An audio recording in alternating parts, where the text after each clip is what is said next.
Hello guys, আসসালামু আলাইকুম। Mismi Sharmin, welcome to my channel. আজকে আমরা যাচ্ছি আমার বোনের শ্বশুরবাড়ি হাটাজারিতে। যাওয়ার পথে ওদের জন্য কিছু শপিং করে নিয়ে গেলাম। এখানে আমার বোন এবং মেয়ের জন্য কিছু শপিং করলাম। ওদের জন্য জামা কাপড়, প্যান্ট, জুতা কিনে নিয়ে গেলাম। করার পরে আমরা চলে যাব গাড়িতে করে অক্সিজেন থেকে হাটাজারি। তো প্রাকৃতিক দৃশ্য দেখতে দেখতে ওদের বাসায় পৌঁছে গেলাম। তো ওদের বাসার কাছাকাছি ওরা দেখার পর আমাদেরকে কি পরিমাণ যে খুশি হয়েছে যা বলার বাহিরে। আসলে ঈদ মানে খুশি, ঈদ মানে আনন্দ, এটা কখনোই ভাগাভাগি করা যায় না। এই তো ওদের বাসা আমরা পৌঁছে সবার সাথে দেখা হলো। তো বাসা আসার পরে ভাইয়া এক এক করে সবাইকে দেখা দিচ্ছিল কার কোনটা ড্রেস, কে কোনটা পরবে, যার যেটা তাকে সেটা বুঝাই দিচ্ছিল।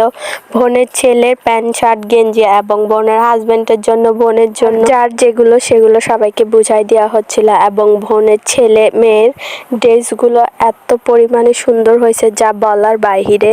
ওকে ট্রায়াল দিয়ে দেখানো হচ্ছে কি ওর গায়ে যদি ছোট হয় তাহলে আমরা আবার গিয়ে এগুলো চেঞ্জ করে আনতে পারবো। তো অনেক খুশি হয়েছে, কান্নাও করতেছে যেহেতু আমাদেরকে অনেকদিন পরে দেখছেই, চিনতে পারতেছে না।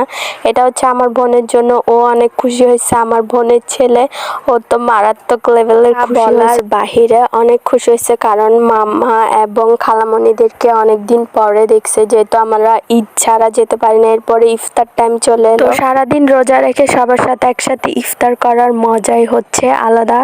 তো এই তো আমাদের সারাদিনের ব্লগ এই পর্যন্ত। যদি ভিডিওটা ভালো লাগে লাইক কমেন্ট শেয়ার করবেন। আল্লাহ হাফেজ, আসসালামু আলাইকুম।